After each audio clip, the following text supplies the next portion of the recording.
Hey guys, it's Kevin again. This is going to be another classic movie review for you guys. This time, I'm going to be reviewing to you, actually, the very first Coen Brothers movie I'm going to be reviewing to you. That's the 1996 Coen Brothers classic, Fargo. Now, not the TV show Fargo. I've already reviewed the TV show Fargo. I reviewed every single episode of Fargo. And you know what, guys? I thought, you know what? Fargo is a classic. It's the Coen Brothers. I should watch the movie after watching the TV show.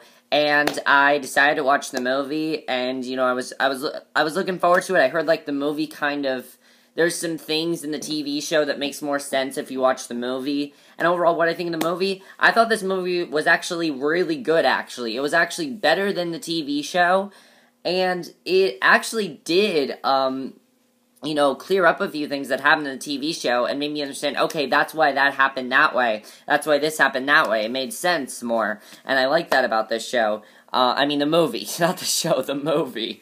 I like that about this movie. But let's get to what this movie's basically about. Basically, the plot of Fargo is not the same as the TV show. It's very different.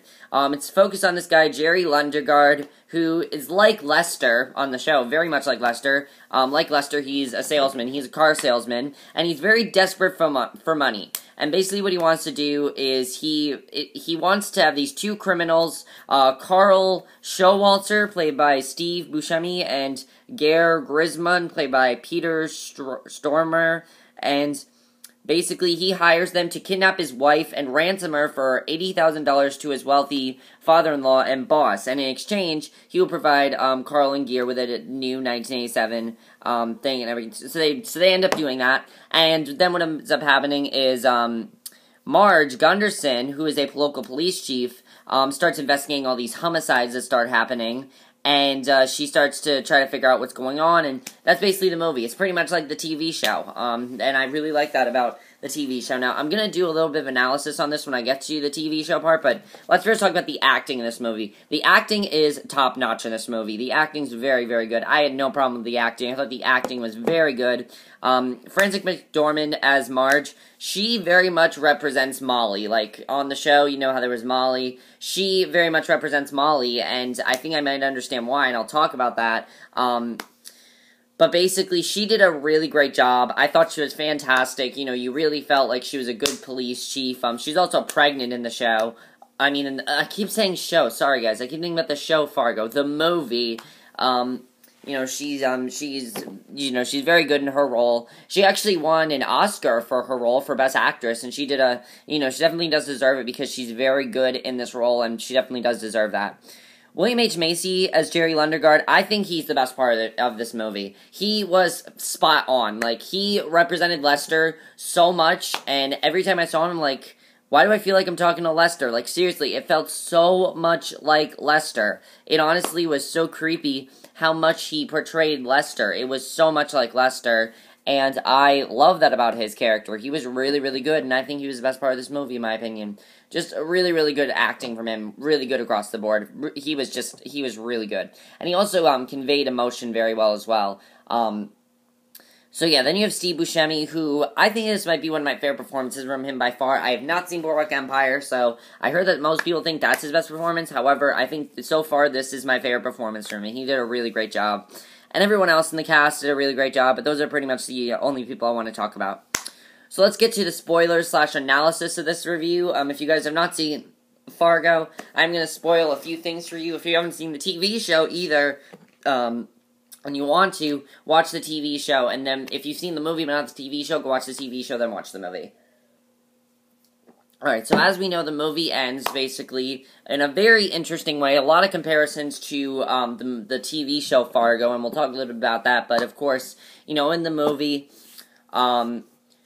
as we know, Steve Buscemi's character, Carl, he ends up burying all that money into the snow, and he buries the money into the snow, and of course, he ends up getting shot in the face, which is not good, obviously, and then he goes over to that guy, to Gare, and he tells him what happened and everything, and Gare, and you know, how he was shot in the face and everything, and Gare, like, cracks him over the head with an axe. And then Molly comes over to him, sees him running, shoots him in the leg, and he dies, basically.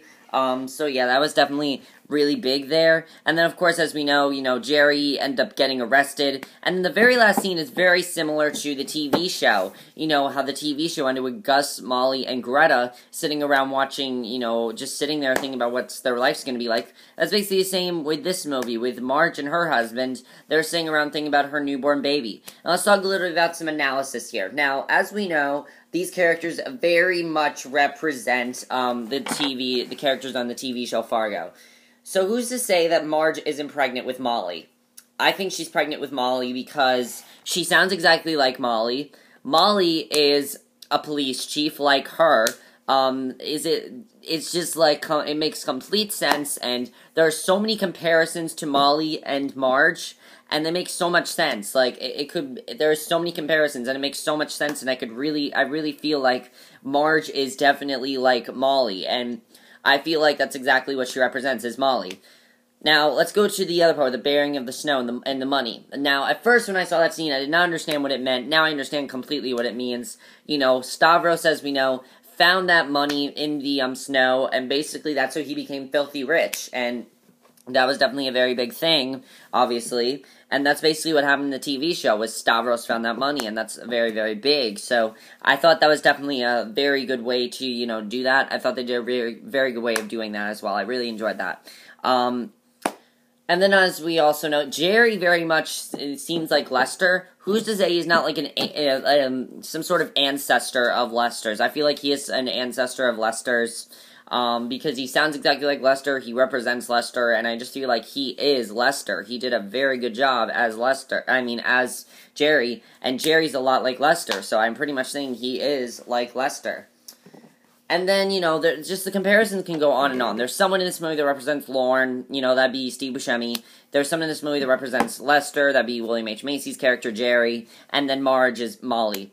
We don't really have a Gus in this movie. They don't really do it like that. However, I do like that this movie is different from the TV show. And in my opinion, it's just better than the TV show, just because the story's a little bit better. The other thing I like about this movie is the tone. The tone was definitely very well presented. Whenever the movie fades to black, it gets like a little bit darker, which I kind of like from the movie. I thought that was kind of cool as well. Now let's get to the directing of this movie. This movie's directed by the Coen brothers, Joel and Ethan Coen, and they've done a whole bunch of movies besides this one. A shit ton of movies. Big Lebowski, Oh Brother, Where Art Thou, No Country for Old Men, most recently Inside Llewyn Davis, Barton Fink, which I will be reviewing for you guys. But they did a great job with this movie. You could really feel like the Coen brothers were in this movie. They have a certain style of their movies, and they did a very good job with showing this movie. I thought they just did a really great job, and I really enjoyed their style of this movie. Really great job from them. Very, very good. They were really good with this movie. Definitely. The editing to this movie was very good as well, and I really enjoyed the editing as well. That was definitely very well done as well. I enjoyed the editing. Wow, editing was very good. And as I said, this movie did get quite a few awards. Frances McDormand, as I said, won for Best Actress. The Coen brothers won for Best Original Screenplay as well, which was pretty big. And they got nominated for a lot of things. Ethan Coen got nominated for Best Picture, Joel Coen for Directing, William H. Macy for Best Supporting Actor. They got a lot of awards, so this movie was quite successful then. And if this movie had not been as successful as it was, the TV show would have never happened, which is why the TV show is actually a sequel to the movie. So yeah, I think that's pretty much all I have to say about Fargo. It's not really a movie. It's not the easiest movie to review, I'll say that, because you guys have to just go and see it to watch it. Definitely check out this movie. Very, very good movie. I highly recommend you guys do check it out, because it's very, very good.